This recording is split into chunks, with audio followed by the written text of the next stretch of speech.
Well, Eastern world, it is exploding, violent flares and bullets loading. You're old enough to kill, but not for voting. You don't believe in war, but what's that gun you're toting? And even the Jordan River has bodies floating. And you tell me over and over and over again, my friend, how you don't believe we're on the eve of destruction. Well, look at all the hate there is in Red China. Take a look around at Selma, Alabama. You may leave here for 4 days in space, but when you return, it's the same old place. Love your next door neighbor, and don't forget to say grace. And tell me over and over and over again, my friend, how you don't believe we're on the eve of destruction. How you don't believe we're on the eve of destruction. How you don't believe we're on the eve of destruction.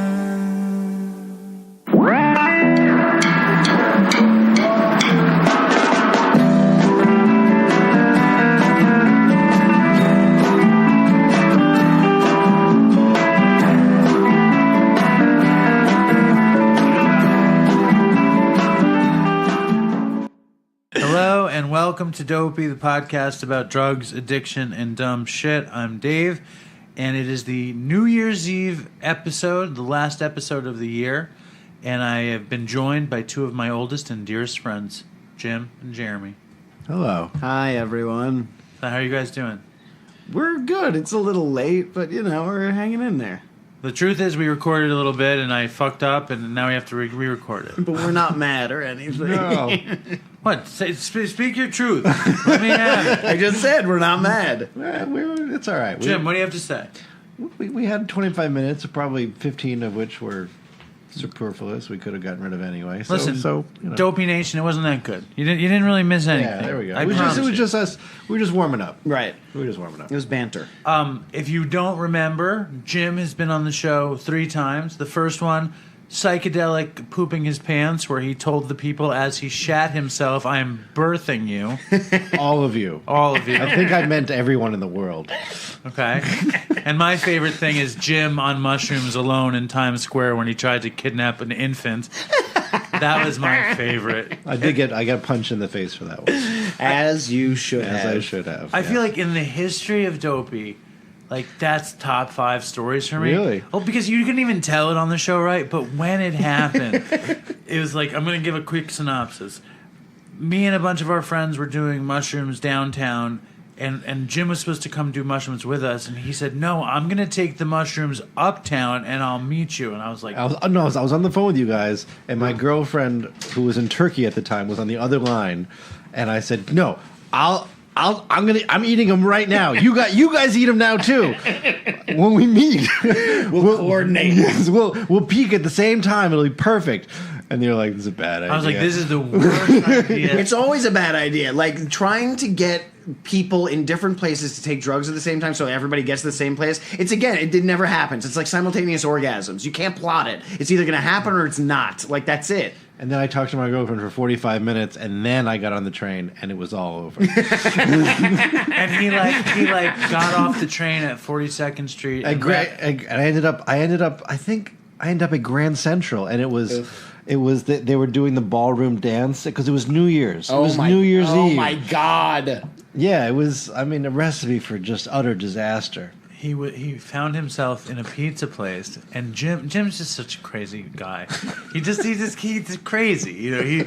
He acts one way, but it's not really how he is. He went to the pizza place. He lay down on the counter, the actual pizza counter. And when he told me the story the next day, he was like shell shocked, and he was like, "I don't know what happened." He was like, "I think I lay down on the pizza counter where they're making the pizza," and I was like, and he was like, "And then there was this woman with a baby, and I tried to pick up the baby." Wasn't that what happened? It was a very cute baby, and I like children. Anyway, I went over and I tried to make contact, and Next thing I knew, I was on the ground, and this guy, a big, strong guy, had. I don't even remember him punching me. I just remember being on the ground and looking up and seeing his fist and be like, "Oh, he must have just punched me." Anyway, so that was one of my favorites because it was just so odd. And Jeremy was on the show one time in the first, I want to say the first 6 months of making the show or something. And Jeremy told the classic smoking weed on an airplane story. Yeah. Which I think you should just retell right now for the hell of it. I'll give you the 2-cent tour of it. Like I'll give you the abridged. Because Jim, you never heard that story? I don't remember the story. This was the summer I was studying in London. I was studying at the Royal Academy of Dramatic Art for the summer.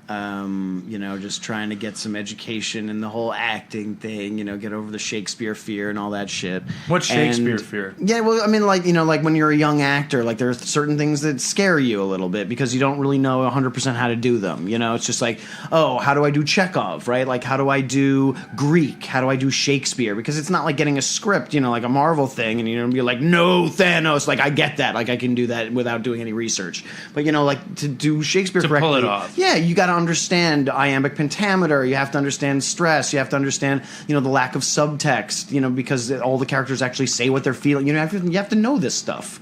Like if you want to do anything well in art, you've got to do the research. I bet you could write a play or a film called Shakespeare Fear about a student who's has that. Yeah, probably. Well, and this would be a great ending to it because my summer ended. But you know why it would be a good idea? Oh, I'm sorry, I've gotten because away. Shakespeare and fear rhyme.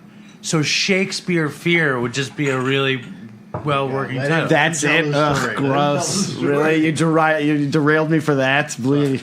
Anyway, so at the end of the summer, and I had found weed while I was over there. Like I found a connection for bud. Yes. So we were smoking. One of my favorite things is when I was smoking with some of the British people, because we all sat and one of the students, her parents had this great house with this English garden in the back, and they're all rolling spliffs. Spleefs, as they all said it. As I'll roll one, then you roll one, we'll go around a circle like that.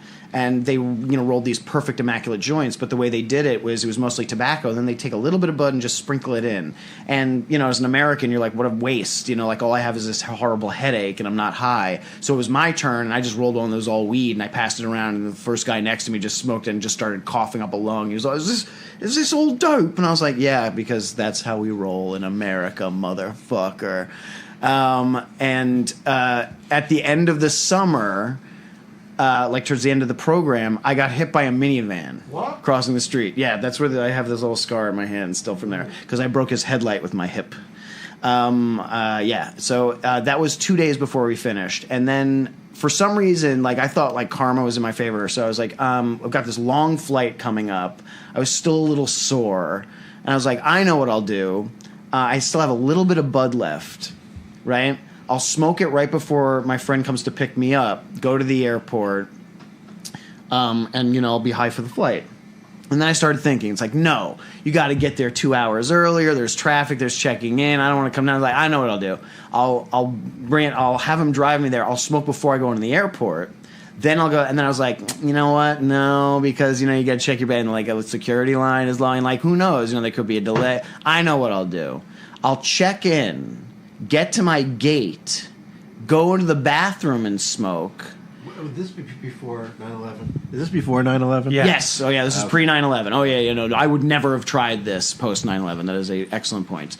So then I was like, no, this is what I'll do. So to be as high for as much of the flight as possible. Do they smoke cigarettes in the bathrooms in England? No. Okay. Oh, no. You're not allowed to do that. I don't even think there was a smoking section. So why did you think for a second that you could smoke in the bathroom? Hit by a minivan. No. I was like, I'll do that thing where you blow into the, a toilet paper tube stuff with the thing. And I had spray with me. I was like, I'll make it work. But this is the kind of stoner that you were. You were committed to getting high before you got on the plane. Oh, I wanted to be high for as much of the flight as humanly possible. You're going to be like Eddie Murphy in Trading Places. Where he smokes a spliff and throws it into the... Well, no, I mean, like, that was even more clever than anything I had thought of. If that had crossed my mind, maybe. So then I came up with the best plan ever. I know what I'll do. I'll get to the airport. I'll check in. I'll go through everything. I'll be the first one on the plane, quickly run to the bathroom, smoke in the bathroom on the plane, and then that'll be perfect, God, okay? you kicked off the plane No just shit. just for smoking in? You got it. I've been friends with Jeremy. This is the stupidest thing I've ever done, hands down, or one of. 39 years. We've been friends for 39 years. And I would say you are one of the least likely. I've known a lot of fucking dumbass motherfuckers in my life. And I would say you are one of the least likely people to think that they could smoke weed on a plane. And then even less likely to actually do it. Yep. Yeah, it's weird because we used to joke that you had the script to life. I remember that. That you kind of knew what was coming the next day. I remember one time we were talking about that, and we were walking in, I think it was like the courtyard at school, and Steve Murtaugh was like, "Oh, check it out! I just I found a token, or I found a quarter, or whatever it is." And I was like, "Oh, hey, look, a $10, like literally, hey, look, a $10 bill." And he's like, "You motherfucker!" It's like, "Did you know that was there? Did you put it?" I'm like, "Nope." It's just like, because I have the script. So I was like, "This is what I'll do." So that's what I did. I was like, "This will work." So this is how stupid I was, and how little advanced thought I put into it. So I'm like, "This is the plan."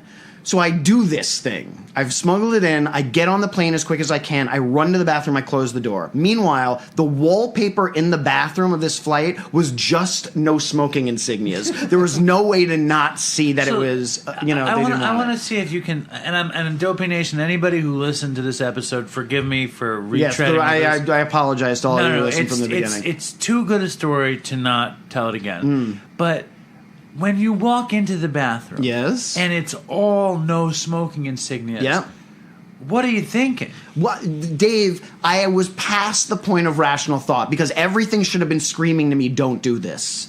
Because there was no way to get away with it. No way. There was no way to get away with this. And I mean, I don't know. Like, I was like, I got hit by a minivan. I'm owed one. Like, that's as far as the logic could take me. There's no other reason why I do it. It's just so bananas to me. Because it's insane. Because it's not like you. No. To do this. And it's so out of place. So anyway. You know what I mean? It's just so not But like now here's where it gets worse. So I get into the bathroom. This is the kind of thing I would do. Yeah. But I would take the tiniest hit and I would just hold it in.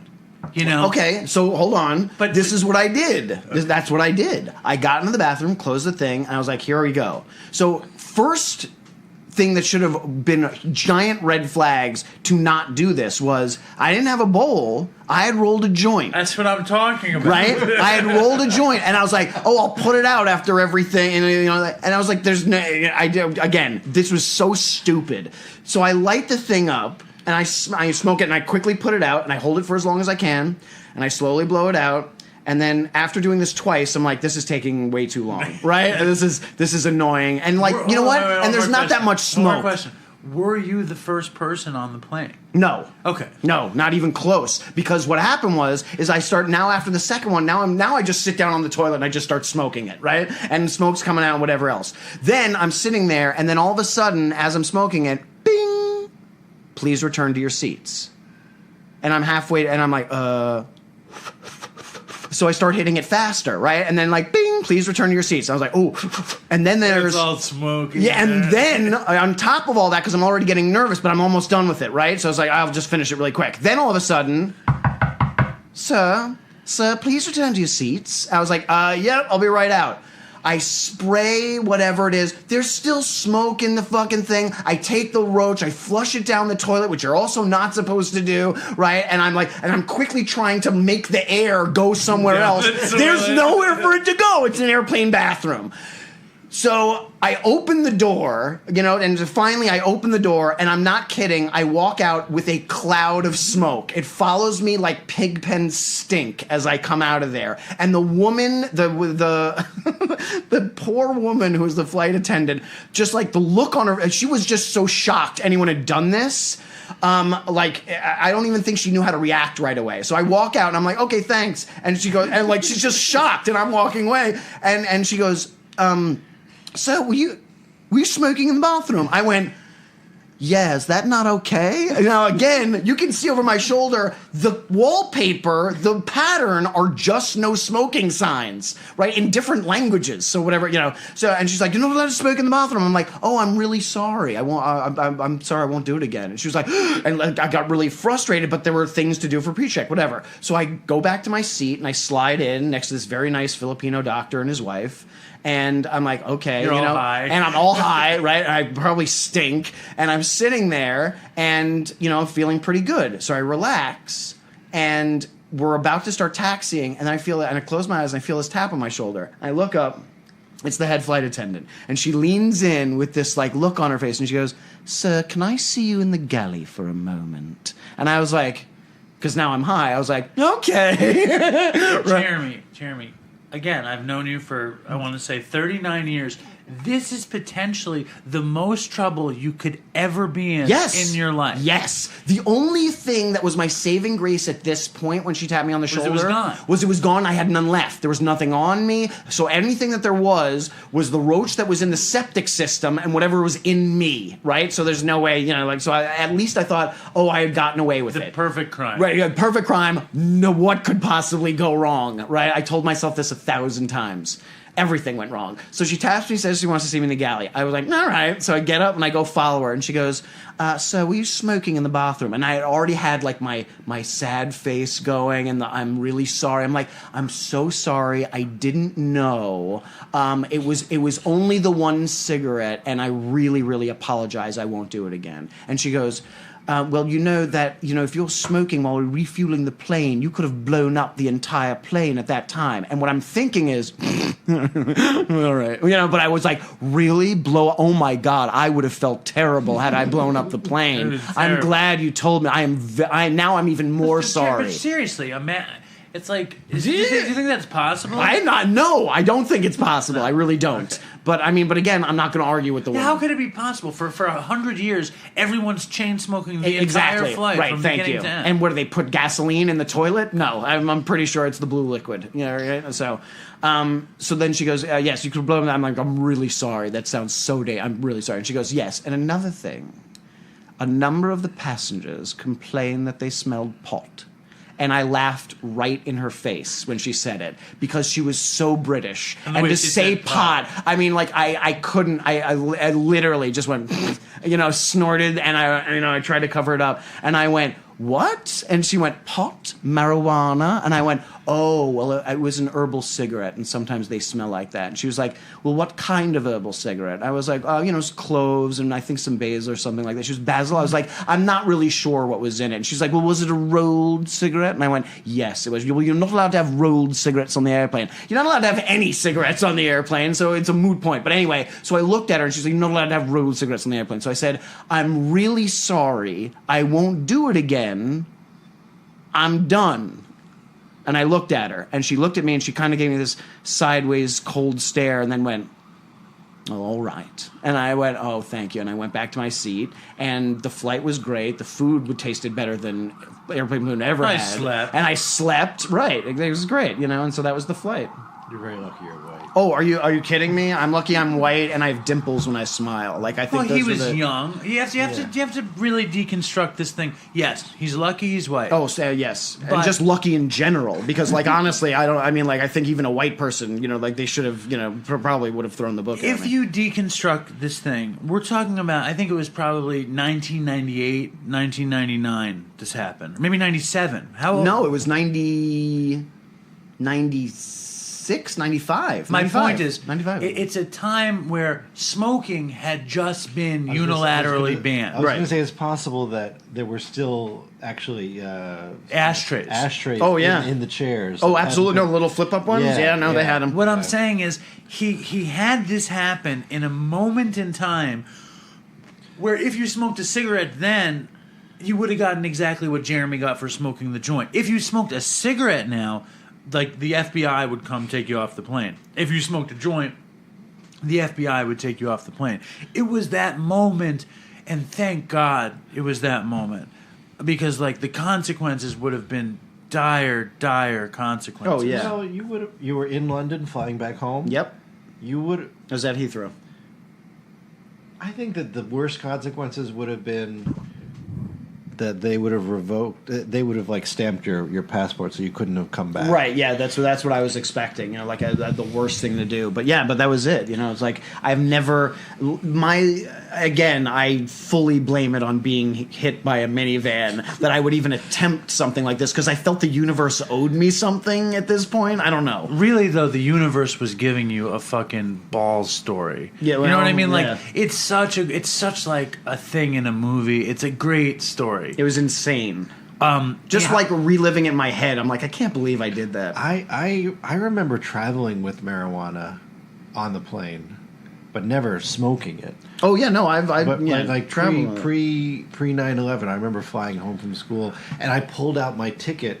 They want we still had paper tickets, and I gave them the ticket, and it was in the same pocket with this bag of marijuana, and the marijuana bag came out with the ticket. And I was just putting it back there like, I don't know what that is. And that was like when Todd tried to smuggle pills out of Mexico when we drove down there, and he was being interviewed, and he went to go for his wallet, and like pallets of like little pop pills fell out all over the floor, and I literally just turned my back and walked out. And I'm like, Todd's not getting out of here. He's never going to get out of here. Like, he literally just dropped $200 worth of illegal pharmaceuticals on the floor as we were leaving. Wait, so what happened in that story? Which one? The Todd one? Yeah, he just picked them up and put them in his pocket and they let him go. One time, Todd. Well, I don't want to get to the Todd stuff. One time when I was in the same era, I was visiting Dave Morganroth. I shouldn't even say his name, but it doesn't matter. In California. And I'm flying back from San Francisco, and it was probably the same year because I had decided I had the exact same thing going on with me, but you could still smoke cigarettes in the airport. Right, they have those areas where you in California. Yeah. So I remember I just like camped out in some spot, and I just smoked like 5 bowls. I just sat there smoking weed so I could get on the plane and be high. But I never flew anywhere without drugs. Lots of drugs. I would have, weed in my pocket, weed in my backpack. When we went to do a show in Jamaica, I brought fucking 50 bags of heroin. I brought to Jamaica, and it was pre 9/11. Yeah. But like I wasn't. Every trip I did for work, I flew with heroin and pills. Like I didn't go anywhere without it, and I always just kept it in my pocket though. I never put it anywhere else because I was scared that people would find it in other places. I always try to stash it either in my toiletry bag because there's so many weird things in there that have like all different viscosities and smells and things. I was like, it'll get lost in the shuffle, or like I just jam it down in like a shoe or something if I didn't have a checked bag.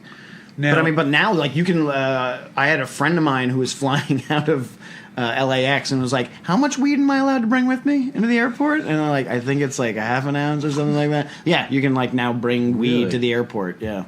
Well, you go to their stores, Yeah. It's like it's a brave new world. Right. Now, it's nuts. Now for the Dopey Nation again, who there's I always want to change the show around a bit where like I feel like when Chris was on the show, Chris didn't know so many things, that I would have to explain a lot of different stuff to Chris. And when I would explain stuff to Chris, I would be explaining stuff to the audience too. And I think it was this great thing, so now I don't do that, and I feel like I want to give a million more explanations to the audience that I don't give. Why are you... this is... Why am I saying this? Yes, pertaining to what? Well, for example, like...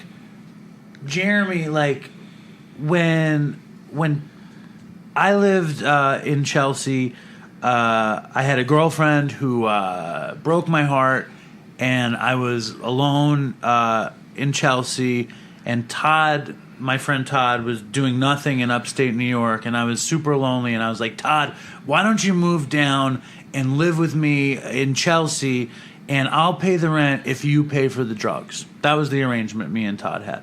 And Todd was like, all right, I'll come do it. So Todd moved in, and Jeremy, who we said this in the deleted version. We didn't say this in the non-deleted version. We've been friends since we were, 5 years old. We've been super tight since we were 5 years old, basically. I can't think of an era that we weren't super tight, except maybe my most horrible drug era. and we were living together then. Yeah. But fucking Todd moved down, and Jeremy quickly started coming over all the time and getting high with me and Todd. And it was mostly just smoking a ton of weed. You know, the three of us would smoke a ton of weed, and we'd play video games, and we'd eat food, and we'd watch TV. That's basically what we did. Yep. We'd watch like unedited Simpsons tapes and smoke weed and eat. And then somehow heroin got into the equation, and Jeremy, you know, kind of fell into the heroin thing. Yeah. And I think it's interesting because I think most of the people who listen to the show are drug addicts or, you know, are drug addicts in or not in recovery. And Jeremy was somebody who did a ton of heroin. And, I mean, maybe you were addicted to it here and there, but you didn't become a total heroin addict. No, I mean, like, I was addicted to it in enough of a sense that when I wasn't doing it, I wanted to do it. But, like, I also, like, I got lucky in that I was able to identify the moment where I could see it all getting away from me. And like, not to, you know, put the onus on you or anything else, but, like, one of the things that helped was, like, I moved to California. Well, why don't you talk about that a little bit?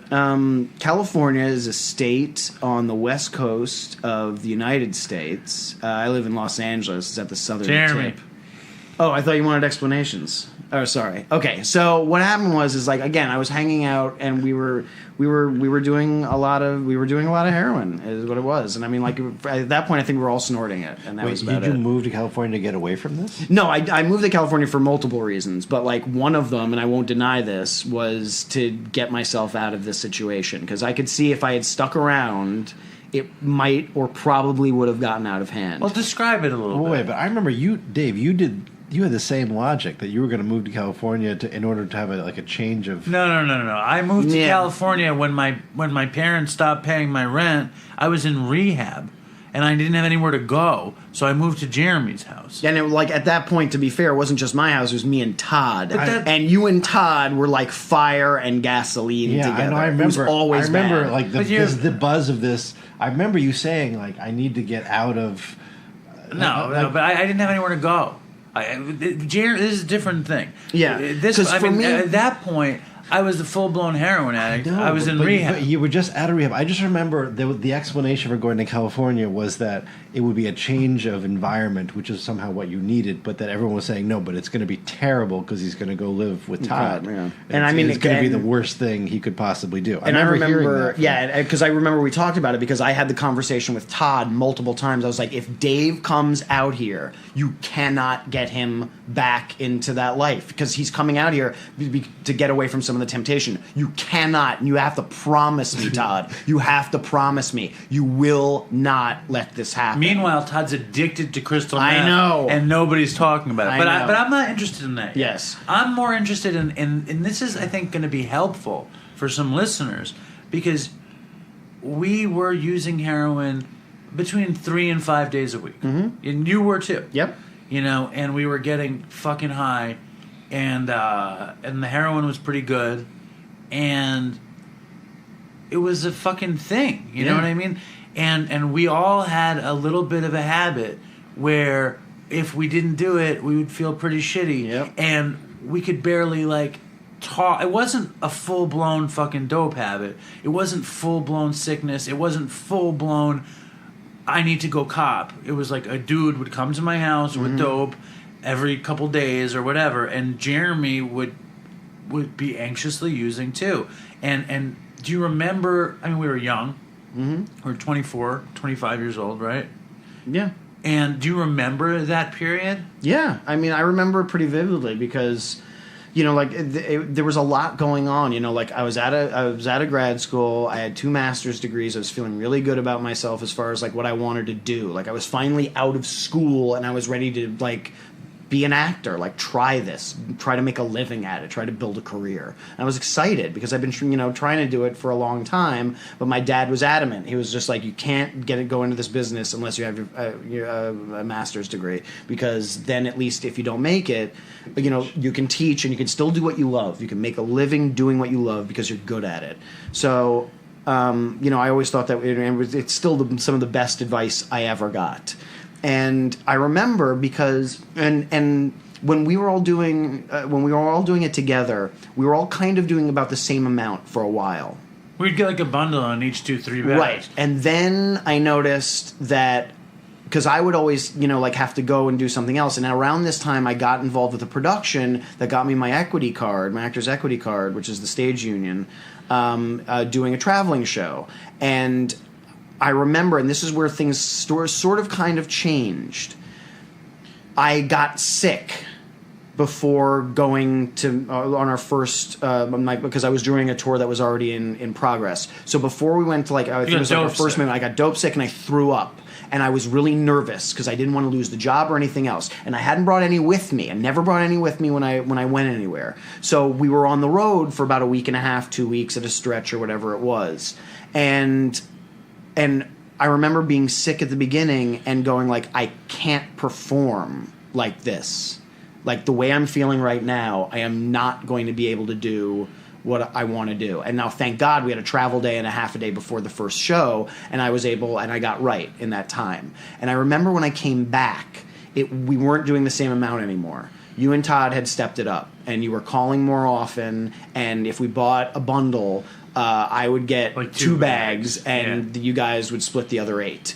And it was little things like that. And you would never take it home with you. No, I know. You might take a bag, or maybe not. Yeah, but that was really more just to hold on to for the next time, because I don't think I ever really did any at my parents' place. So there was that moment where I got sick, and then there was another moment that followed when I got done with the tour, and then I started hanging out with the two of you a lot more, and I was getting more into it. And I was traveling with my mother, and I was on the subway, and it was like a day or something since I had done any, and I got violently sick, and I threw up in front of her on the subway. Never thrown up on the subway in my life, growing up in New York City, because that's disgusting and irresponsible to everybody else who has to ride the damn subway. Right. But there's nothing I could do. And she knew. She knew that there was something up. Something was up, and because, my mother is a wonderful human being, she didn't automatically fear the worst, but she knew something was going on. And I could see it in her face, and I could see what was happening to me, and I was like, I have to stop now. Now is the time. If I don't stop now, it's going to be a problem for probably a really, really long time. So that's when I decided I was going to way cut down and then eventually cut it out. But what helped with that is I was talking to my uncle Skip, who's now at the Actors Home in New Jersey, and is a wonderful actor, Skip Lynch. And my dad said, if you're going to do something, you want to try something new, because I was getting frustrated with auditions in New York. Just wasn't getting a lot of stuff that I wanted, and it certainly wasn't leading to representation or anything bigger. I was just kind of hustling for the same thing. So I went west, and I went to California, and that was the way that I got out of it.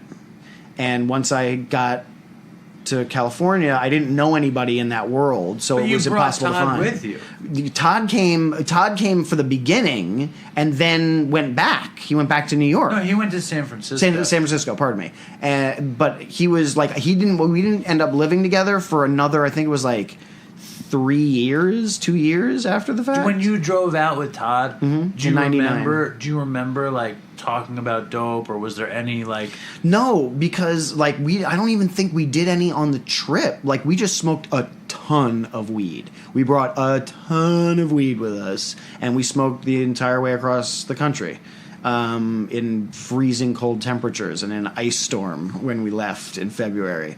And we listened to Rocker T on repeat over and over and over again, and we smoked a ton of bud, and that was it.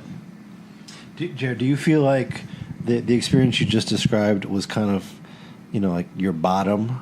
It's just your bottom was way higher than, for mine. example, Dave's. Yeah. That was essentially this. You were this is as bad as I want this to get. That's precisely what it was, and it was that moment where I was I know it's going to get worse if I keep doing it, but there was also I was cognizant enough to say I don't want to, I can see where it gets worse from here, and I don't want this to get any worse. I'm just thinking about what makes a quote unquote junkie a junkie. Is there a specific? We were talking about this earlier. Is there a genetic predisposition? Is there a different kind of personality type?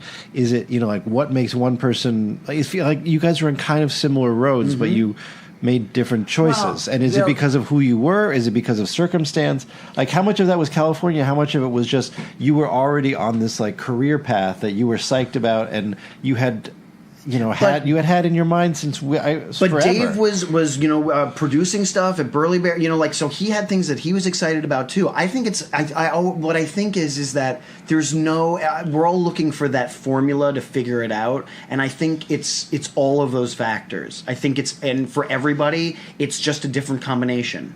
Well, I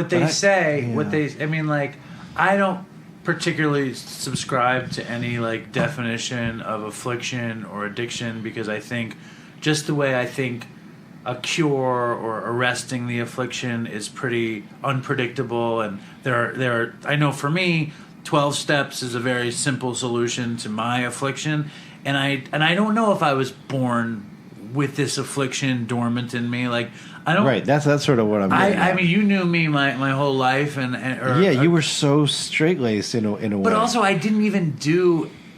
Here's the thing. I think the biggest telltale of an addict is somebody who's uncomfortable in their skin. Right. Who like. There's a million telltales, but for me, I was always uncomfortable in my skin. I was always like worried. I was always like questioning who I was or what people thought of me, and always like I left my reality mostly through fantasy at first, through television or daydreaming or eating. Like, I would have my flights of fancy through those things, and obviously the first time I drank, it didn't agree with me and I couldn't drink. The first bunch of times I smoked weed, it was not a big deal. But at the same time, I think the first time that or the only time that I did heroin or snorted heroin was with you at a party, and it might have been one of the first times you did too. And I remember just feeling terrible and wondering why in the hell would anyone do this, especially at a party, because you don't want to talk to anybody. You just are just trying to manage your pain. Yep. Like, I just couldn't. Like, it didn't make any sense to me because I didn't have the same kind of like wanting to get out of your skin kind of thing that you're talking about. I know that when I really got into smoking pot, it was at college, and I felt super alone. I think my whole life I felt super among friends and safe and like a part of something that you always needed to be around people. Yeah. I feel like out of all of our friends, you were the most like that, and you surrounded yourself with people all the time. I mean, to deal with it. Yeah, like when you said that like you wanted Todd to come and live with you, that was my first thought was like, oh, of course, because like I couldn't imagine you living by yourself, especially then, like just after college. Yeah. No, I because the thoughts in my mind were incredibly isolating and pain-provoking. Like, when left to my own devices without drugs or women or people, I thought horrible thoughts. You know what I mean? I was like, my mind would race, and I would medicate it with drugs or TV. You know, I mean, like, even at this point, like when I'm not in a good place, I'll start a series again. Yeah. Like, I just started The Wire again. And like, holy shit, I'm so happy to be in West Baltimore with these guys. Like, I feel these so old at home. friends. Yeah, with Avon and Stringer Bell and Weebay. I'm like, where the fuck have you guys been? You know? But you all look good. You look the same. Yeah, it happened. But like, and I do this over and over again, and it's because like that's how I am. You know, a lot of people do that. I think. I mean, you do that too. I do that definitely. Yeah. I think a lot of people do that. I think that Jeremy, though, you know, did have, you know, the same criteria of using, and he didn't have the same affliction pop up for him, you know? And he did see it, you know, in me and Todd. He wound up moving in with Todd. I wound up, because when he left, though, when Jeremy and Todd left, I stopped using dope also. Yeah. I stopped using dope for like 6 months or something because I knew that, number one, I couldn't handle doing it by myself. Like, I needed to find another way to live in Manhattan with Jeremy and Todd gone. So I smoked weed and I went to work and stuff. It wasn't until this one night it was very Matrixy kind of night. It was like, you know, I go to bed early. It was fucking 11:30 at night, and my buzzer rings, and I'm like, what the fuck is this? And it's Dave Kennedy, this guy Jake, Dave's girlfriend, and this girl Jenny, this other girl Jenny. And Skinny Jenny, Aurora's friend. that was Dave's girlfriend, was that Jenny. Oh yeah. And they come up and they're going to a rave, and they're like, and the rave was near my house, and they had nothing. They weren't inviting me to go. They just needed a place to go first. So they came to my house at 11:30, and I was like, I'll go, and I went with them, and I wound up eating ecstasy, and I wound up hooking up with the other Jenny, and it turns out the other Jenny was a heroin addict. The other Jenny. This is Jenny. No, a different Jenny. There's three Jennys. It's funny. Okay. It was a different Jenny, and she was a heroin addict. And I did ecstasy with her, and like the whole time we were tripping, she was like, "I just want to do dope," and I was like, "Oh, that sounds good," because I hadn't done dope since you had left. And the next morning we started doing dope together, which led to my first like inpatient as a methadonian, and led to my led to getting a real heroin habit, because at the same time that all that was happening, I got my contract, my first contract for like $80,000 or whatever. And my rent was like $300, so it was like I thought I was like I had arrived. I thought like I was this genius who was making all this money and could afford a heroin habit. That's how naive I was, But it was literally just the circumstance of the wrong person getting into my circle. And I just want to say this real quick. I never mentioned this on the show, and I should have. I don't know, 2 weeks ago or something. There's this dude named Philip who invited me to go on his podcast. It's called Psychotropic, and I went on his podcast, and it's just like my heroin addiction. So if you guys want to listen to me talk about my heroin addiction, it's on this Psychotropic. And I said I was going to mention it. I never did. So since this is Dopey, I'm going to play a voicemail, and I like this voicemail. It's from this guy Ian in California. You ready to hear a voicemail? Yeah, go for it. Yo, what's up, Dave and the Dopey Nation? This is Ian from California. Just wanted to hit you guys with the Dopey story from my easing days. I'm going to go ahead and jump right in just to keep it short for Dave. Alright, so this story takes place a little bit over a year ago. I just got out of my second treatment center, and I was staying at my parents' house. I didn't have a job or anything. I was trying to just get a solid couple months under my belt before I started adding stuff back into my life. I couldn't have had more than 60 days clean, I don't think. Whatever I had, most of it was due to being locked away, in a treatment center. This time, I was going through it pretty hard, struggling with those cravings that just hit so crazy, early on in recovery, those first couple weeks, couple months.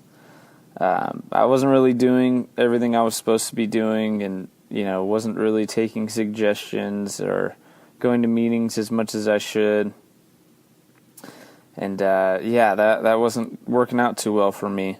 I was all this stuff's going on. I was trying really hard to stay away from heroin. At this point, I had kind of realized that other drugs, I could kind of skate by a little bit longer, but as soon as I get on heroin, it completely destroys my life within a matter of months, if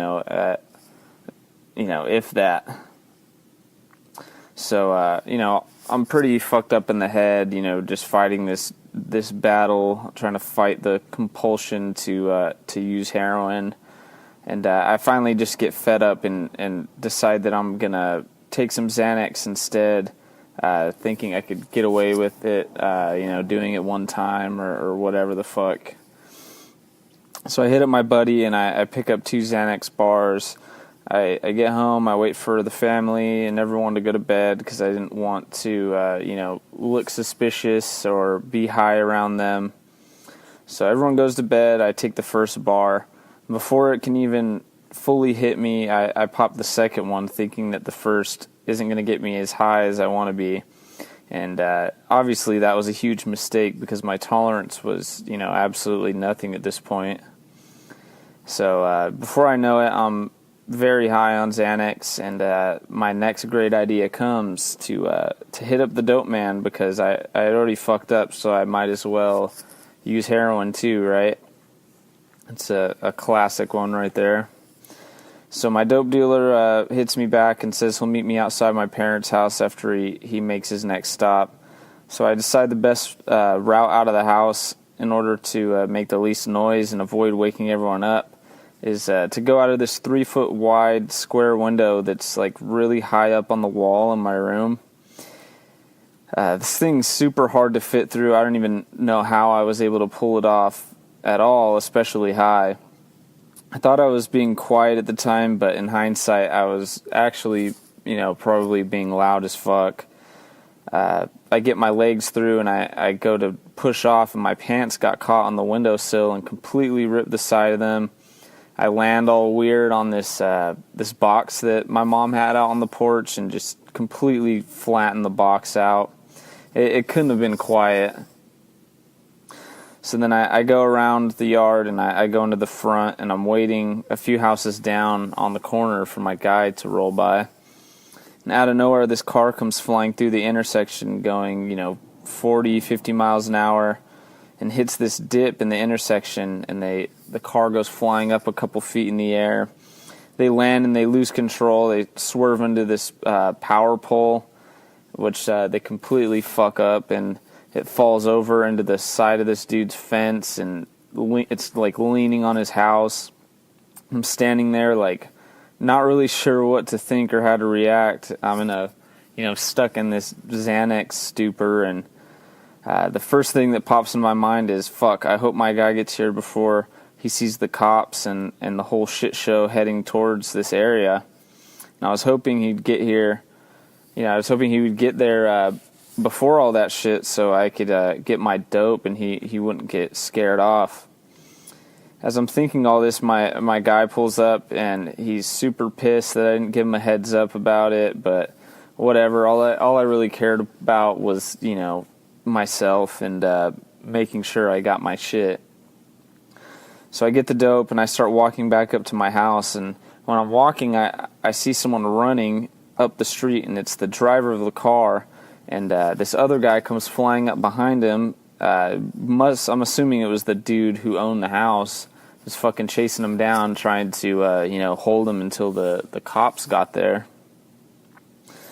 And of course I'm just out of my mind at this point, and it just didn't really hit me how fucking crazy all of this stuff that was going on actually was. And so I go back inside through the shitty window and somehow make it in safe without waking anyone up. And I do the heroin and end up passing out. I wake up the next day with the heroin in my lap, just completely fucking disappointed in myself, and just kind of fuzzy about everything that had happened the night before.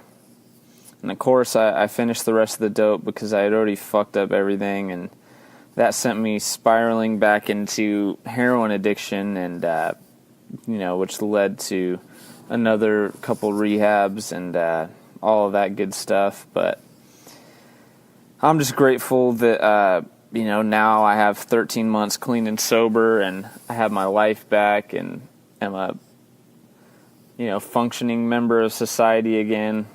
And I'm just glad I caught it young, and doing everything I need to do to maintain. And life is better than it's ever been, and I'm super grateful for that. But thank you for listening, and I got a couple more stories I could send in if you guys like this one. But I just want to say shout out Dave for keeping this thing going. This I know this thing means a lot to everyone else, just like it does to me, and it was so surprising and hurtful. I guess that's the word. When the news about Chris came out, just completely shocked me. And we've lost so many people to this disease this year, and pop culture and music, and I'm sure all of you guys have lost people in your personal life like I have, and it's it's just so sad. It never gets easier, and it's so hard to see these people going out so young. And I just hope we, as a society, can figure out some way to help on a larger scale. This shit is out of control. But Dave, we appreciate you, and you know, the content's been great. I know it's been rough, but just keep it up, man. And just want to say rest in peace to Chris. Stay strong, Dopey Nation, and toodles. Thank you, Ian. I love that voicemail. Yeah, I think you could see that voicemail in my head. Crazy shit. And Jeremy was... when we were listening to it, Jeremy reminded me of not exactly the same story, but another sneaking out the window story. But before I even get into it, it's like, yeah, so many people have died this year. It's been like, seems like the longest year ever, you know, like with these deaths and, you know, fucking Chris and Todd dying this year. I talk about it on every episode because I don't know how to do an episode without talking about it, you know, and every time I say pretty much the same thing, which is that I'm so sad that Todd died, and I'm so angry that Chris died. And Jeremy was somebody. I mean, both Jim and Jeremy met Chris once or twice. You know, once. I only met him once. And you only met him once. No, I met him a couple times. Okay. Yeah. But we all knew Todd. Yeah. You know, and you know, like when Todd died, you know, one of his best friends. I remember, like, my daughter, my young daughter, was 3 months old or something, or 2.5 months old, and we were giving her a bath in the sink in our house, and Linda's phone rings, and it's this guy Rob, who's one of Todd's best friends, and or it's my phone rings, and I said, oh, it's Rob. And Linda looks at me and she goes, she kind of mouths, I think something really bad happened. And I know that Todd's dead the second she says that. Because what else could it be? Because why would this guy be calling me? Yeah, like maybe he got arrested, but that's, you know, Todd, we get arrested all the time, you know. So, and when he told me, I was just in total disbelief about it. Now, the first person I called was Jeremy, because I didn't know. Well, I mean, Jeremy lived with Todd for, you know, 5 years or something, maybe longer. I think it was, well, I mean, it was 4 years, but... In that house, only 4 years? No, it was 5 years. 5 years in that house. Yeah. Because I was in California, I think 7 years, maybe 8 years, and Todd had come home. Yeah. But you guys were in that house for 4 or 5 years. Yeah. You know, and when I came out, Todd was addicted to crystal meth, trying to, you know, wholesale retail weed, you know? I mean, like, if you were to tell somebody what living with Todd was like, how would you describe it?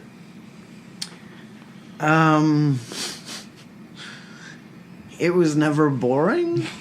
Is that all right? I mean, like, what I remember about living with Todd were the little things. Like, the drug use was always kind of present. So it never... Like, it was only things that happened because of the drug use that were like those moments, like the time he escaped out the window when my parents came to visit because he didn't want to talk to them. So Did you ever hear that story? So instead of going through the front door of his own home, he went through the window of his bedroom, and my parents full saw him going out the window and crossing to his car, and then his car drove away. And they were like, "Did Todd just go out the window?" No. And I'm just shaking my head. That's not like, what happened. No? I was with your father on the sun porch in the front of the house, and I'm like, I don't know, Paul, I'm back on methadone. He goes, well, at least you're not doing dope. And he goes, did somebody just steal Todd's car? and I knew what had happened. You know, because Todd didn't want to talk to your parents. I know. He was too fucking tweaked out. He kicked out the screen so he could get out that way. Yeah. No, but what I remember about living with Todd were like I remember the basic things, the easy things. Like, I remember that he loved to cook but didn't know how to clean anything. Like, I remember the fact that I thought he must have had, like, shin splints or the worst knees because he used to walk around he would come down hard on his heels. You could hear where for a small guy, he sounded like a 400-pound man walking around the house. I mean, because he would hit the ground with his heel first, and it was just where he was going, it was boom, boom, boom, boom. I remember that. I remember he loved his pit bull that he never knew how to clean up after, and it never really got to a head until the dog shit right outside of his bedroom door, and he came out and slipped in it. And it was one of the greatest things I have ever seen in my entire life. Those are the things I remember. I remember, going to reggae shows with him. He would smoke meth like all day and all night, but still he'd be slicing up lemon to put in every glass of water because he'd be like, "This is how you stay healthy. Lemon water, it's good for the kidneys." He was like so convinced that he was convinced that lemon water was preventing him from being a full-blown addict. Like that the detoxification miracle of a lemon kept him from picking up a real habit. He was what do you remember about Todd? I just feel like I never met anyone who was looking for as many kind of shortcuts. Oh yeah. I mean, the lemon thing is kind of like that. It's his shortcut to health. Right.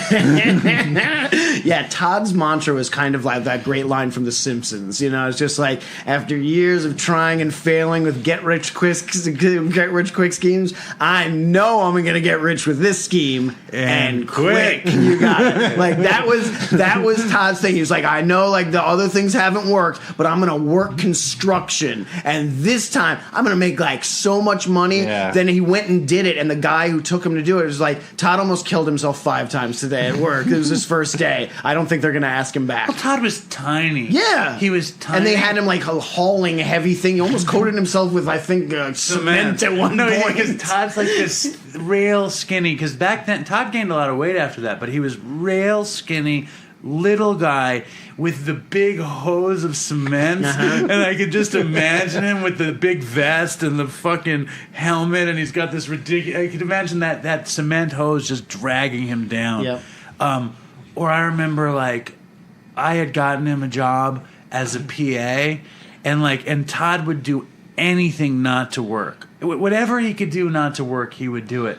And then he calls me over to some spot, and we're in like some production room in the headquarters, and he points down at a laptop sitting there, and I'm like just shaking my head, don't do it, man. And he's like there are people there, and he's giving me this look like, I'm gonna steal this. This is gonna be my laptop. I'm gonna make more money from the laptop than I did on the job, and fuck you. Keep your fucking mouth shut. He steals the fucking laptop. Then he's like, Dave, did you get paid for that job? I was like, yeah. He goes, well, I didn't. And I go, well, you stole the laptop. Maybe they knew you stole the laptop. He goes, how could they know? And then I like went and dropped something off, and they're like, can you please tell Todd to return the laptop? And he put it in the mail or something, and then I remember. And then he went in. He's like, where's my check?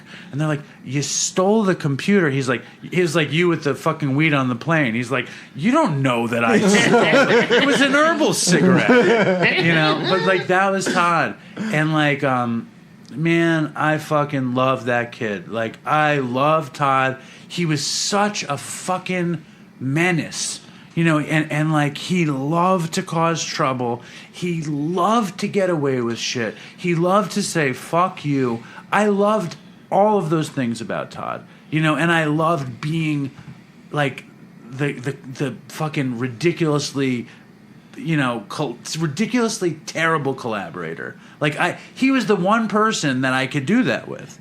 I feel like he worked so hard to not work hard. Yeah. But it's like,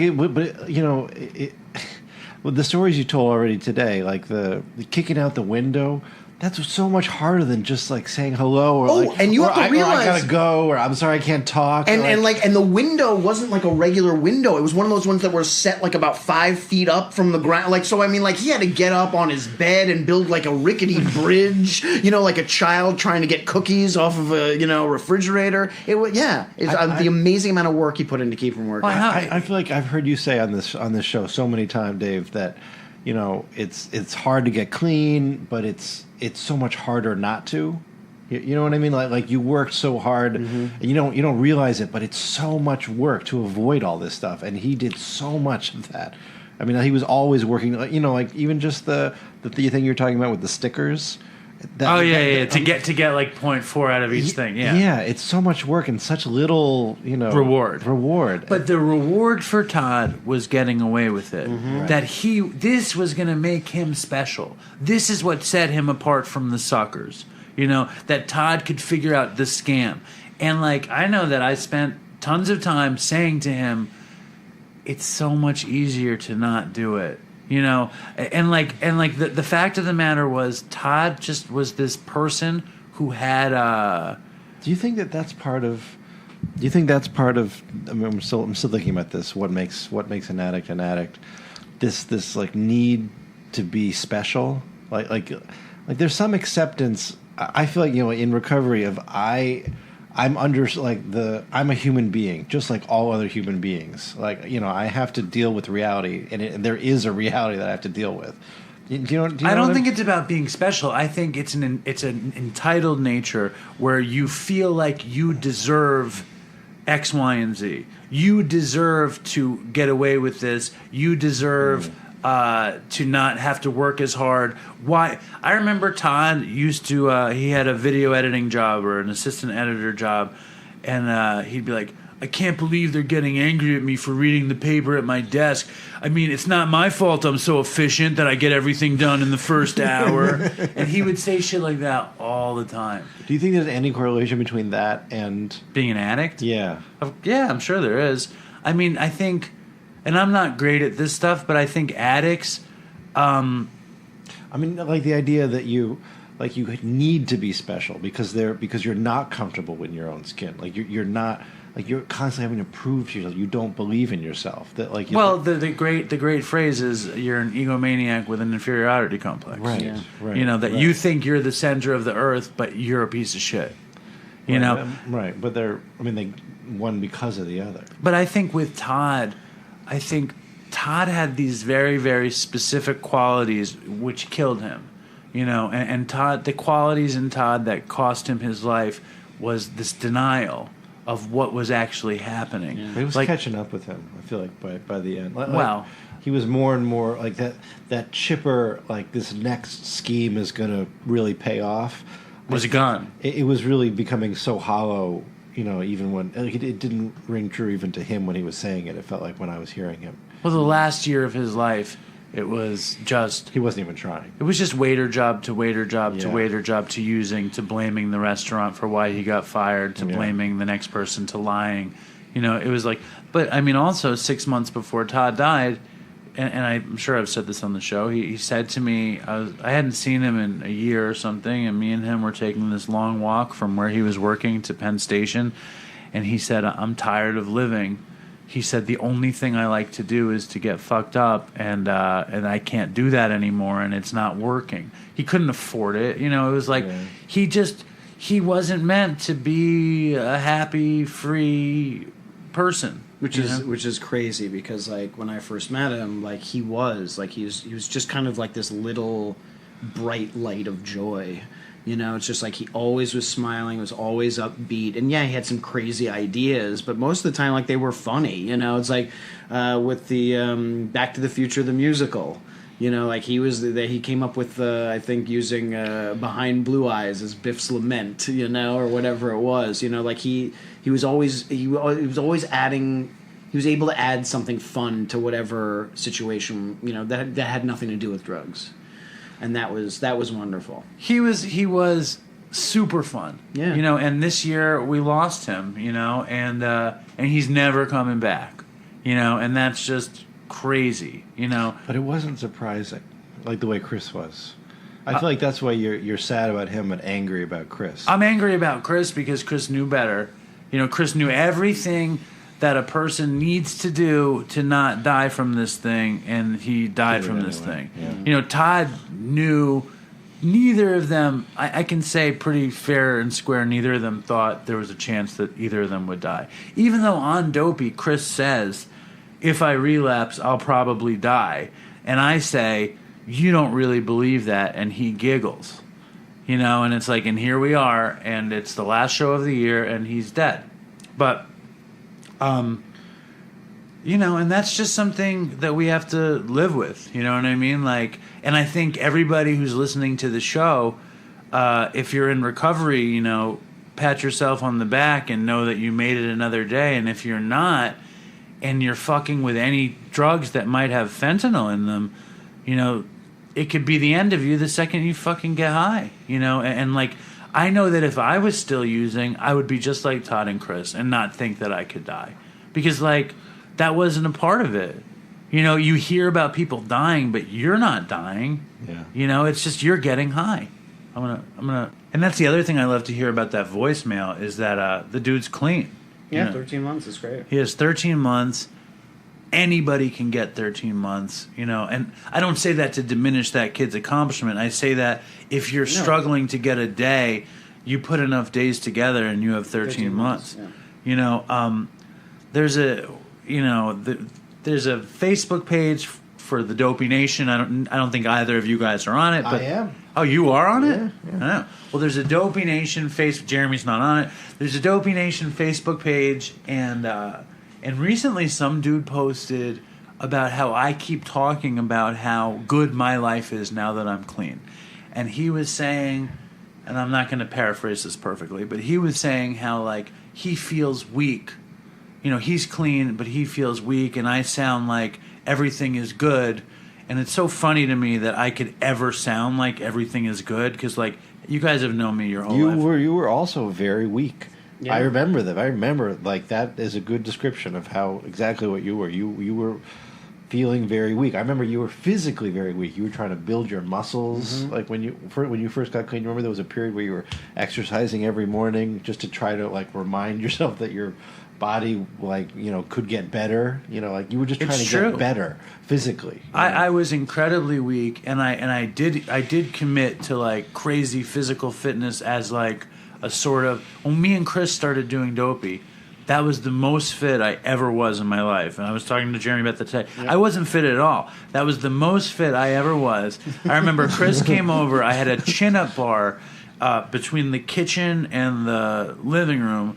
And he was like, oh, let's do a chin-up competition. And Chris was like... He's a big guy. Yeah. But he was heavy. Yeah. You know, and I was like the thinnest I ever was, and I was like doing pull-ups. So I beat him. I think I did 8 and he did 6. And he was like, well, we'll do it next time. I said, we're never doing this again. And we never did it again. And Chris wound up, like, exercising a ton. He went to the gym every day. That was his that was one of his commitment. things. Yeah. But, like, you know, I have problems. You know, I don't feel like coming on Dopey and talking about my problems, though. You know, you're saying that this guy thinks you sound like everything's great, but everything isn't great. You're just not. I don't feel like talking, moaning and groaning. But I call you up, and I'm happy to moan. I mean, did you know anybody that likes to complain more than I do?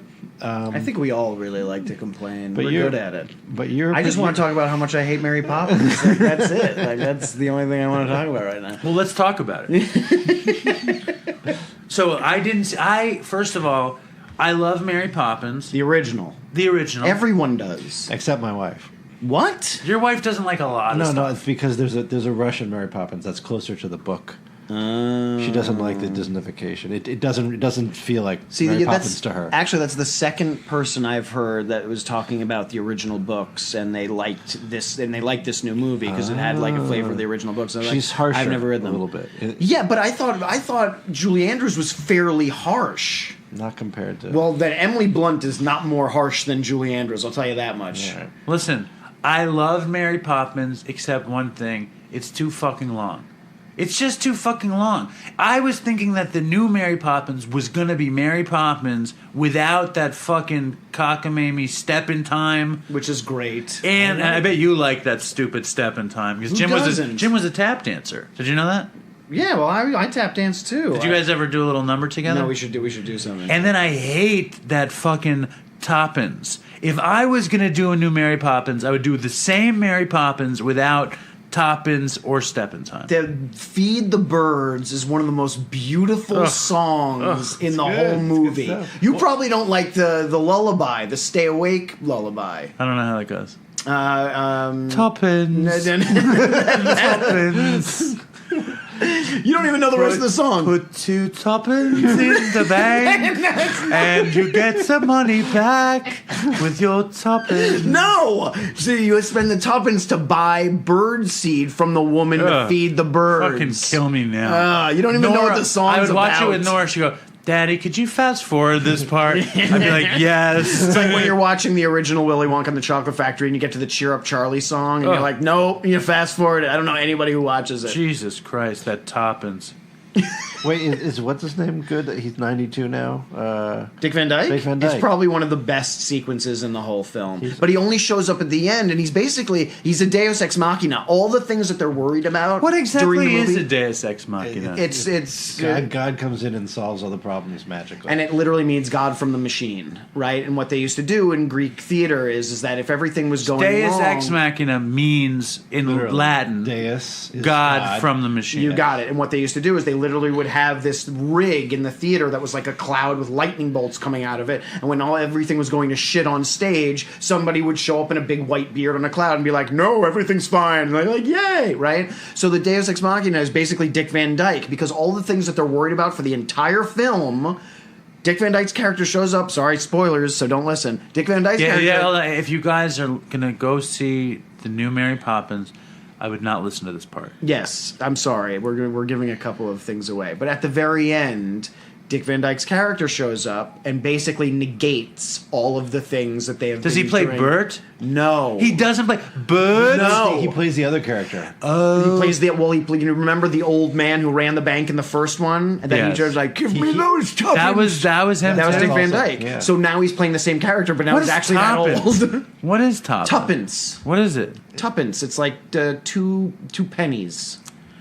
Tuppence, 2 pence. Yeah. So he plays the banker again. Yeah. He plays the son of the banker, even though he's the same character, same beard, same everything. Don't you feel like if he had been Bert, that would have been better? Yeah, but Lin-Manuel Miranda's new Bert. And But I is think he he's Bert? Jack or Jerry or But if something like Bert had showed up, that. The one of a myriad of problems with the film. Now, this reminds me of something else. There's a fan of Dopey named Justin who's English who just took his daughter to see Mary Poppins. He loves it, first of all. Do you love the first one? I don't know. He loved the second one. Okay. He also loves Dopey, which gets me nervous if this movie's so bad. No, a lot of people like it. I just happen to hate it for some reason. And I like You said you everybody hate in because it. the music's bad. Well, I hate it for a bunch of reasons. I hate it because the story doesn't really make any sense. I don't particularly like the characterizations. You can't remember any of the songs when you leave the theater. I mean, honestly, I think there's one like London Sky that Lin-Manuel Miranda sings at the beginning. Could not tell you what the tune was. I'm telling you, those songs in the first Mary Poppins are just timeless gems. And they are. Yeah. The first one? one It's a jolly holiday with you, Bert. Yeah, it's amazing, Love right? that shit. Just a spoonful of sugar helps the medicine. My favorite down. of all of the Mary Poppins. You know, that's another thing, and this probably makes the show worse. One of the things about Chris that made the show so good, he wouldn't even have known what Mary Poppins was. Literally, he would. It's like we're sitting. Who's Mary Poppins? Somebody you know? He would have no idea. He wouldn't know a song, or he'd pretend. You know, which was great either way. But my favorite Mary Poppins song is Chim Chimmery. Yeah. I sing that all day. It's I so was obsessed with that song. It's when a I great was- song. When I was a little boy, I wrote all the words, even though it's the same word over and over and over again. Chim chimney, chim chimney, chim chimchery. I was like learning to write words, and I just wrote chim chimney, like over and over and over on this long. It's a haunting, That's weird. haunting song. Yes, It's yes. beautiful. Now, I apologize to the Dopey Nation for this This foray foray good. into Mary Poppins. Now I'm going to make another unfortunate foray and change the channel. I took my daughter. Oh, and that was my shout out to Justin England. Justin in England, whose name happens to ironically be Justin England, or maybe it's a pseudonym. He just wrote a big piece about us and put it in some magazine, so he wanted to shout out on the show, so say what's up to Justin. What's up, Justin? What's up, Justin? Thank you for the shout out. Top of the No, morning. you give to him the shout out. Oh, You don't thank him. No, I'm thanking him for writing the piece. article. Yes, Yeah. thank you. Yeah. So I took my daughter this week to see Spider-Man. Spider-Man Into the Spider-Verse, which was bananas good. Everybody says it's good. I can't wait to see it. I fucking sit down in this chair, like I bought with 8 people, like my brother-in-law, this father I'm friendly with, his 2 kids, my daughter, and her friend. And I'm like Charles Griswold. I'm coming in with 2 buckets of popcorn, all these snow caps. I have my jacket pockets are full of granola bars and oranges. I'm just sending them down the line, and the movie starts, and I'm just like transported, because I'm a crazy comic book fan, and I have to say the second. Because it's about a Spider-Man in an alternate universe. The second Peter Parker shows up, I start sobbing. I'm fucking crying my eyes out, and it very much connected me to Your childhood. my childhood, to Chris, to Why to Todd, Chris? Why? because it's these friendships and loss. People are dying, and it's just some fucking thing, and I'm fucking crying. During it's this crazy Are other people crying in the theater? everybody. There was not a dry house for Really? No, I'm the only person. I was the only freak in that place crying. But I don't know. It was fucking deep. I think that it affected me so much because of my childhood. Because literally, my room was covered with comic books. And Spider-Man, I feel was a big one for you. Yeah. Oh, yeah. Big time. And just his kid from Queens, Peter Parker, I just felt very connected to the character. That movie, it's incredibly good. And they have Peter Porker. I know, the Dating Spider-Ham. I mean, give me a break. It's when I very saw good. that in the preview, I was like, I'm getting my ass to see this. That's insane. But I don't want to, I don't want to spoil anything in that movie, but there's a bunch of stuff in the movie that just I don't know, for some reason hit me in this weird place. But I was I find myself like that, a sad movie doesn't elicit sadness from me. But a nostalgic movie does. A movie where somebody gets the respect they always deserved, that fucking always gets me. I always cry in those moments. Like when the people people remember who he was or something, and they get the respect, or somebody shows up from his past. That's what gets me in a movie. That's when I cry in a movie. So yeah, I recommend Spider-Man Into the Spider-Verse. I do not recommend the new Mary Poppins movie. Wait, I have a question for you, Dave. Do you think that if your mother hadn't died, that you would have been able to get clean? I hope so. I mean, thank God that's a question I can't answer. Thank God. I asked because This is the kind of thing that gets my father very upset. I'm sorry. The truth is, because my dad will listen to this, I'm and he was sorry. going to get angry at me after I I'm answer sorry, this. Alan. I didn't mean to open. But I don't know. I mean, I would like to think, yes, I would have gotten clean no matter what. And I think I would have gotten clean because of my children, because of Yes. Nora. Yeah, and you've always said that. So. Yeah. Well, for me, it was it's what was the biggest misery for me was to be a father and not be able to be a father, to be checked out as a father, to be too high to parent, to be a child as a father, you know what I mean? Who can't do anything. I asked because I remember one of the times we reconnected when you were beginning to try to come out of the haze, and I remember sitting with you. You may not remember this, but remember we were sitting in the courtyard outside, and we were talking about. I think your mother. I think she was still alive. I'm pretty sure, and we were just this thing that you're talking about with where movies where people get the respect they deserve. And I was just sort of talking about, you as a child and your parents, put you down a lot and or like had certain kinds of expectations of you, like doing calamitous, crazy things, and sometimes you did. But I really didn't. But you really didn't. But you kind of like live down to certain expectations, or battle against them all the time, or like when you got your job for $80,000, there was I feel like there was a lot of like shock for them, and you were like, see, I can really do it. Do you remember this courtyard? And you were it was one of the few times I really sat with you and you were bawling. Like, no, I don't remember. You were crying and crying and crying. And I was like, I was feeling good about myself. I was like, oh, I fixed Dave. Like he got it all out of his system. Now he'll be like, I really wanted you to be better. And I was like, it was my first, When was that? With me with time. Like when I lived here? Yeah. Okay. Yeah. So 20 years ago. Yeah. Okay. It was just the very beginning of you like starting to come out of it, and it was and I think because of that I was starting to reconnect with you, and I was totally naive about. But I certainly didn't come out of it. You didn't. No. It was just the very beginning of it. Right. And knowing that I had to come out of something. Yeah. I just remember you were touching this very deep pain. And I was thinking, okay, if he's able to actually access this pain, maybe he can start to live with it and not have to medicate himself to avoid it. So what did all I the say time. then? What was the You pain? weren't talking. I was talking.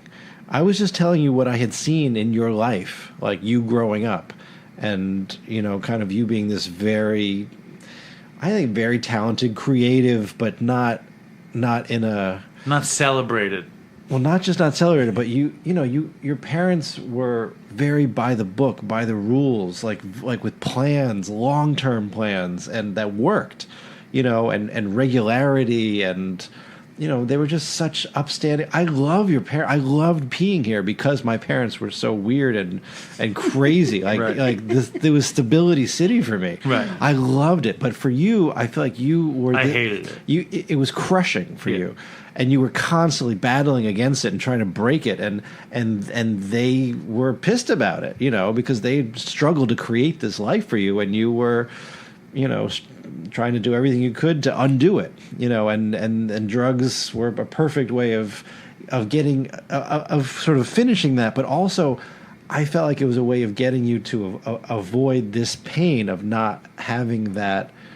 What you call respect, but like validation, like that you were valuable, that there was this thing with you and them that I felt a lot of the time, like I don't know, I came here and I felt like they were very nice to me, and they saw me in a certain, they didn't see a lot of my flaws, they saw me as a friend that they were glad that you had, but I was like, you should see your own son this way, and I did see you that way in a lot of ways, and I think a lot of people have, you're this powerful. A lot of people are drawn to you. You always were surrounded by people. That wasn't just because you were afraid of being alone. It was because you have this magnanimous personality that draws people towards you. And you engage people. Yeah. Well, we can go out and get a sandwich, and you're having a conversation about how much the guy thinks the rent is. How much do you think they pay for rent on this place? He's like, I don't know. I'm a part-time employee. I don't know. and then I said, just ballpark. Yeah. And he goes, probably $15,000 a month. Like, does that seem right? That seems about right. But and you have this flawless ability to do that in almost any situation with any person. I remember when we went to go see Greg's play, and those two jackasses. Tell Jimmy that story. That's a funny We're story. talking behind us. There's nothing to tell, really. We went to go see our friend Greg Keller in a play that he was doing. Greg's been on the show. Right, yes. So I'm just for those who he's not here today, but yes. So so we went to go see it. It was me, you, Devin. Was that it? It was just the three of us. Yeah. And there were these two jackasses sitting directly behind us, Talking. who were having a full conversation about what they thought about the play. Not even like, where do you want to go for dinner afterwards? Like, I don't like this. This guy's like, no, the writing's not, like, in almost full voice. During the play. And like, and I'm literally biting my arm, and all three of us, and everybody around them is upset. But, you know, like, and I leaned over and, like, said to you at one point, and I made eyes with you, you know, because we were sitting next to one another. I was like, and you even beat me to the punch. You were like, I'm going to kill these guys. It was like, I'm waiting till intermission, and I'm turning around. And then as soon as intermission came, one of the guys, like, says out loud before even the lights have transitioned, he goes, I don't like this. And Dave wheels on him and he goes like, I don't like what you're doing because you're ruining the play, and like literally jumps down this guy's throat. And he was right, and everybody around us had the same feeling that we did. Dave goes outside to smoke a cigarette. He comes back in buddy with one of the dudes outside. And just like, no, do you understand? And I was like, yeah, no, I'm sorry, Dave. Dave's my friend. I know Dave, right? I'm just like, how did you do this? You were outside for 7 minutes. And you've always had that. You've always had that ability. You know, to engage with people, to bring people in. Doesn't like this. I'm telling you. I don't like this at all. You've always had it. I appreciate that. I'm just backing up what Jim's saying. No, I appreciate that. And that was really a very funny story. If you were there, I yelled at those guys. Oh, and then I did so go smoke yelled. a cigarette, and then I did make peace with one of them. And then I was like, you guys are going to shut Shut the up, fuck up, right? aren't you? And they did. And they did. All right, let's get to an email. It's like, this is Dave, this is your life all of a sudden. It's like, what are you supposed to do with that, Jim? With what I was saying? Yeah, what's your point?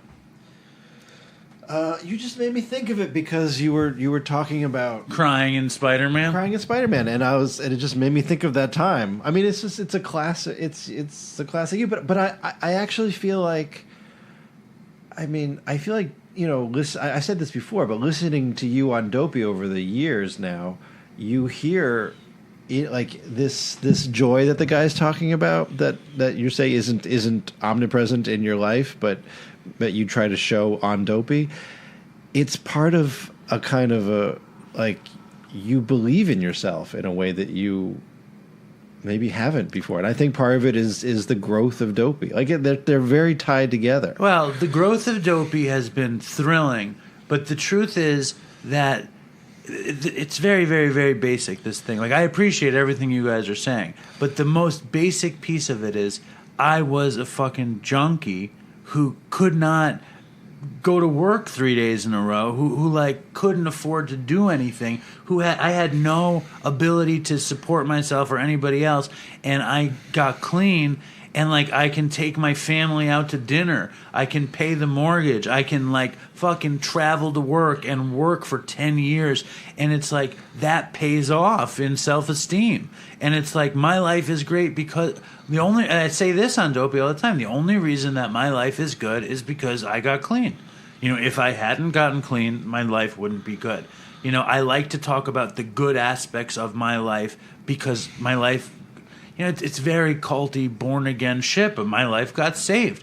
I was fucking in big trouble. I mean, you guys saw me. Jeremy, I lived in Jeremy's house in California. Okay? In the garage. No, but I lived in a bedroom until I spent all my money on heroin and meth. So, and then I lost my job, obviously, because all I was doing was heroin and meth. So I was like, how about if I live in the garage and I won't have to pay rent?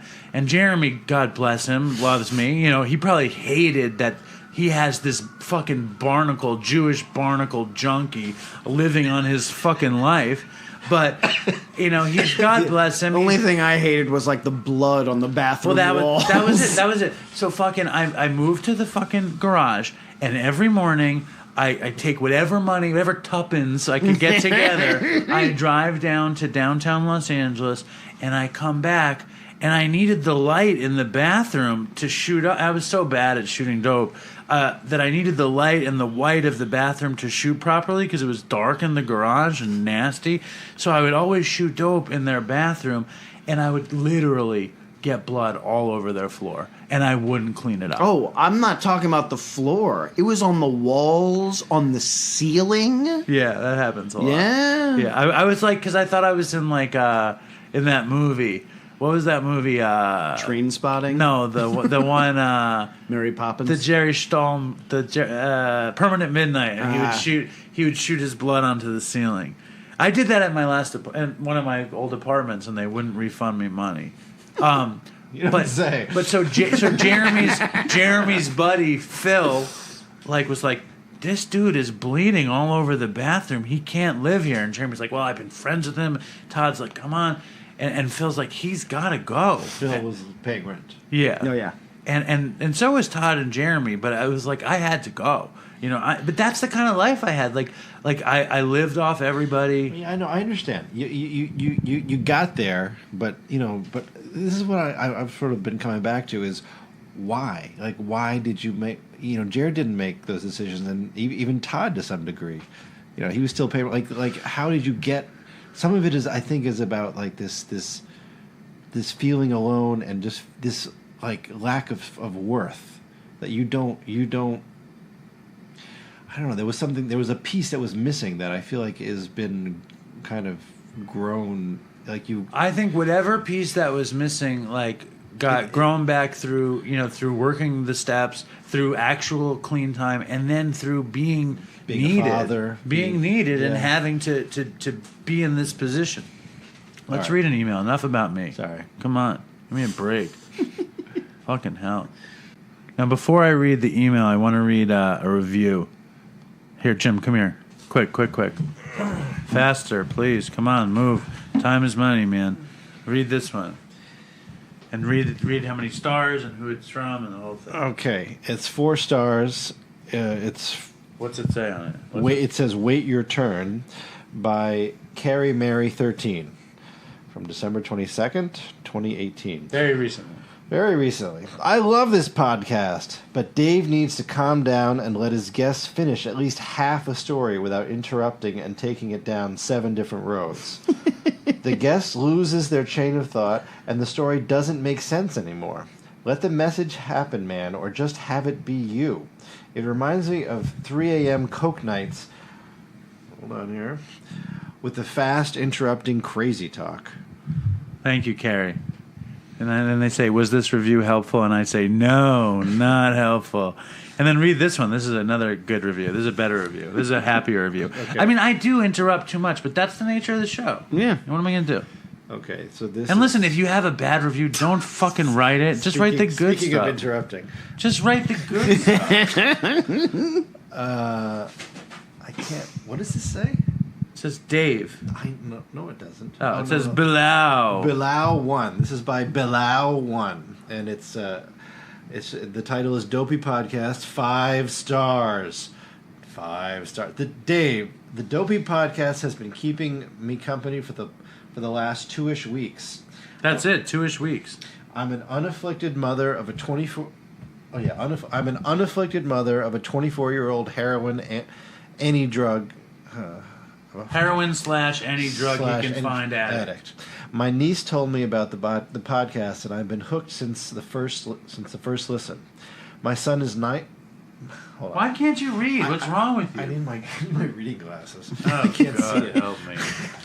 Jesus Christ. That's really what's happening. Getting old. I really am. Oh, that's so much better. Okay. My son is 90 days clean after years of drug use, countless troubles with the law, and an overall miserable existence for all who love him. To say I'm thrilled is the biggest understatement there is.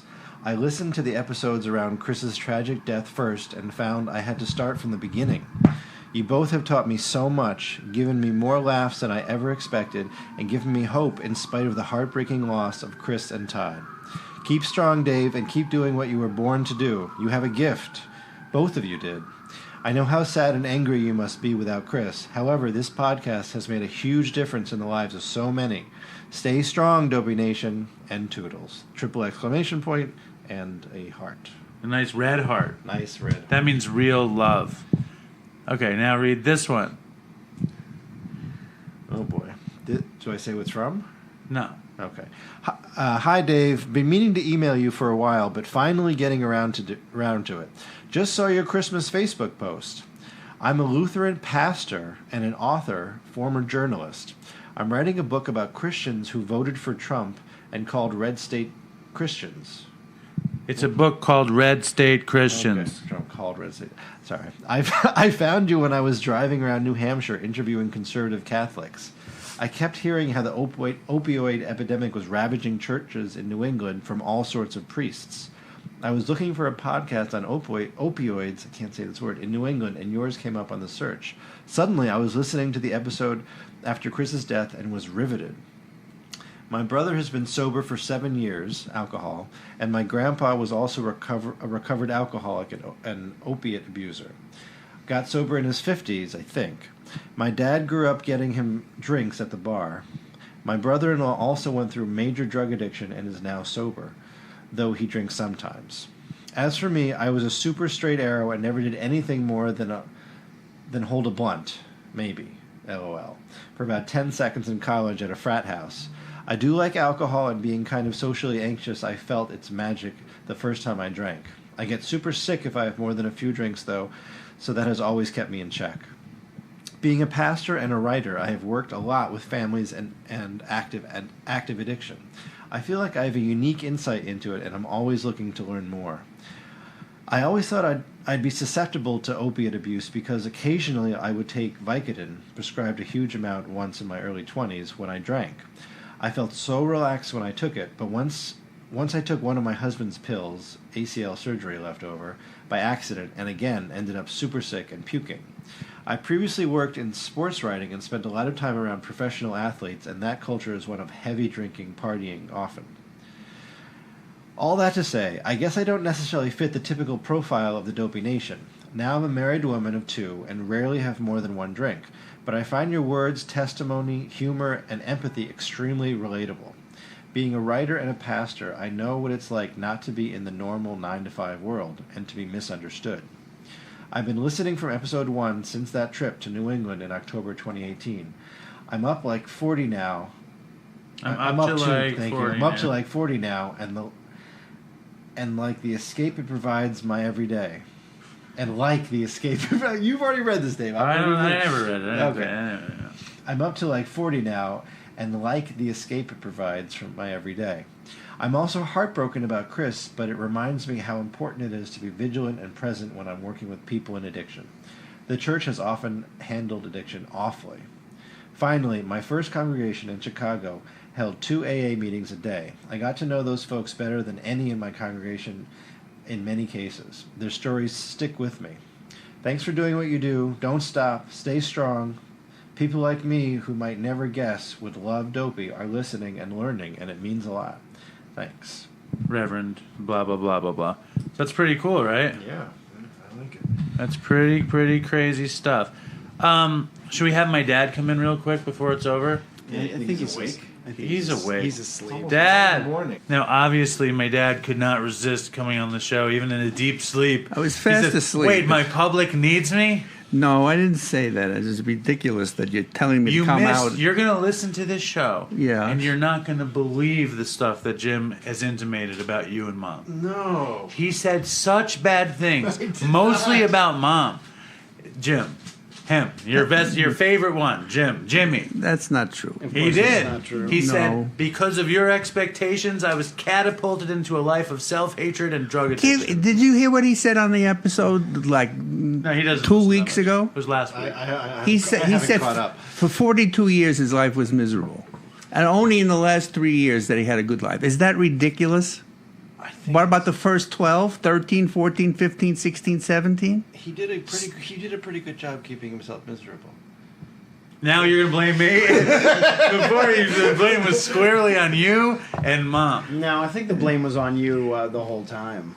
See, now you're going to all turn on me? This is a big celebration of me. This is what happens. This is what happens when you wake your father up past midnight to do your show. To make him feel bad about the way he raised me. That's what you get.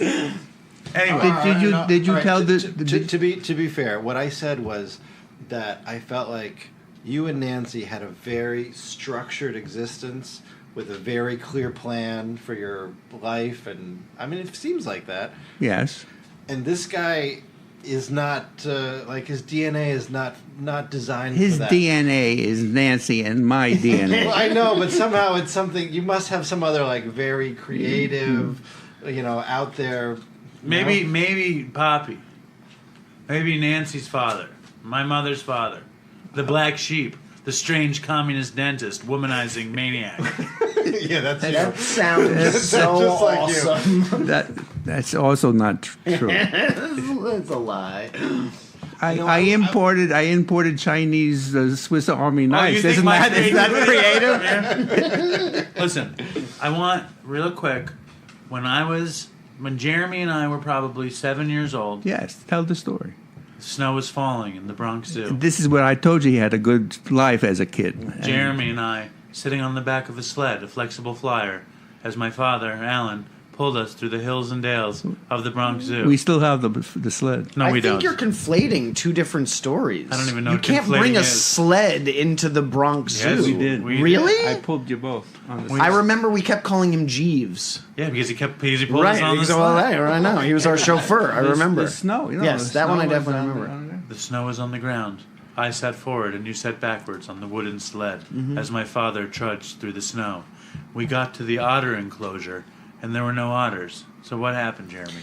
So your father turned to us and with a twinkle in his eye said, "It must be otter order." or maybe even outer space. Right. Or they're in the otter limits. And my dad was so proud. It still is. It's too bad the Dopey Nation can't see his face right now. For the rest of the day, he couldn't stop. And then maybe there was a break where he stopped talking about it for about 45 minutes. We get back to the car, and I remember this very well. Me and Jeremy get into the back seat of the car, and my dad gets into the front seat. He starts the car. He licks his finger, marks one in the air, and says, "I think we have to chalk another one up for the big A." No, but that was the story I was telling last week. I said, "Don't you remember going to the zoo when you were saying that you didn't have a But happy after life?" that, it was total self-esteem robbing life, making me feel like I needed something better than what I had. Listen, it's not your fault. I'm a sick person. I mean, you didn't help anything, but I'm a sick person. Obviously, you're an amazing father. The greatest father I've ever had. Nice. Easily. Well, I'll say this: like you did plant something in him that made him get clean in order to be a father. Yeah. Like he wanted so badly to be what you were for him. All right, take it easy, Jim. Now, here's your. This is 2 weeks in a row, and I vowed never to put my dad on Dopey 2 weeks in a row.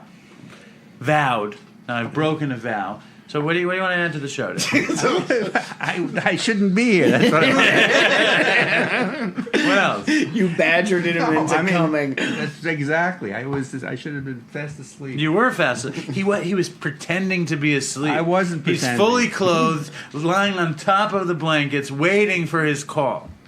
Listen, did you have a good show? I mean, Nah, it's not great. There's a lot of this kind of stuff. Oh, and by Jim, the way, but mostly pretty good. Jim blaming you for my drug addiction. I don't believe that. You couldn't have said I that. cannot wait till next week. Or till tomorrow. You'll listen to it tomorrow. I'll give you Jim's number. You can call him during the day. Don't call me about it. You call him. He actually. Yeah, claimed so He a lot- did not. He mostly blamed Mom. No. That's good stuff. No, that's not. Listen, this can't go out in network. The only fault, Network? whatever this thing is, whatever this microphone is. It's like heading to. screaming in the Definitely forest. well. No one cares. Who's the cause of somebody becoming addicted? Tell me, who is? Here we go. Yes.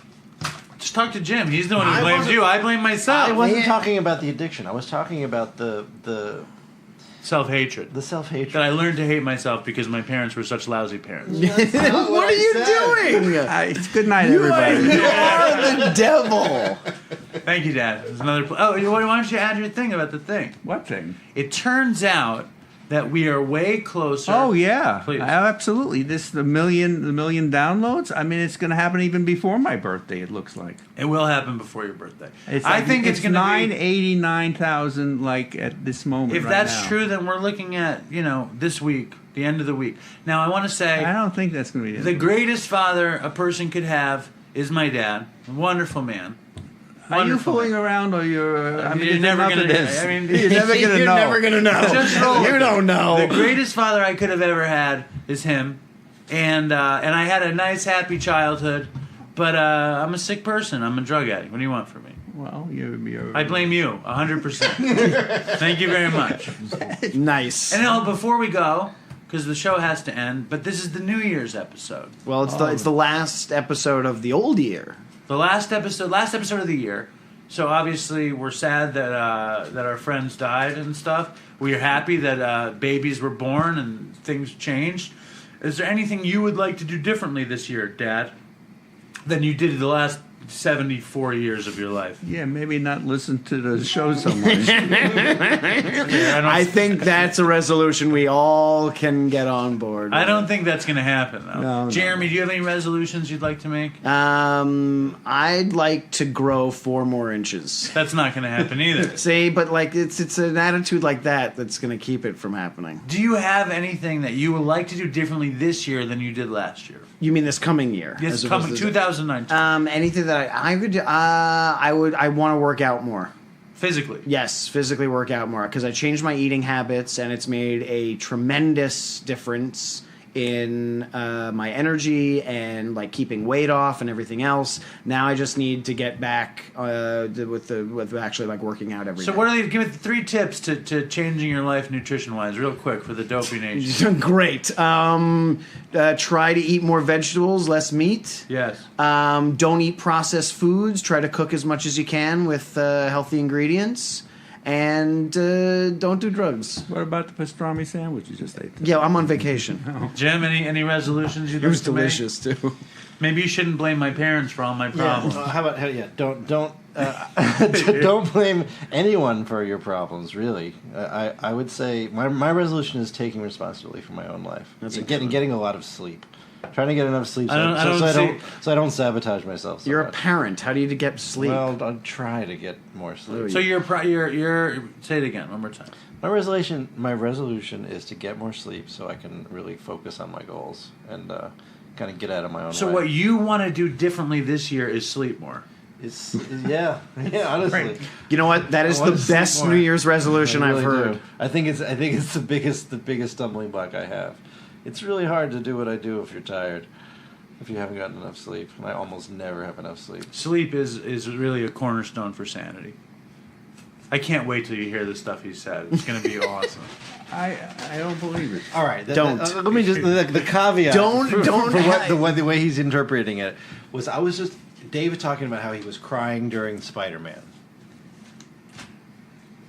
And That's it. Leave it at that. Let everyone else ponder what listen, comes I'm next. just having fun because I know that Jim did some very nice psychic uncovering, and then I like to turn the tables on this and get you nervous and him. I like that. It's my kind of wheelhouse. You're the worst. Now I would like to make my resolution that I will not do this to you guys again in the new year, and Lie. I will try my best to not do this. I'm going to try to not eat my feelings with all. I'd like to not have so many dessert options when I come here. How am I supposed to have a healthy life if all there is chocolate and cookies and cakes?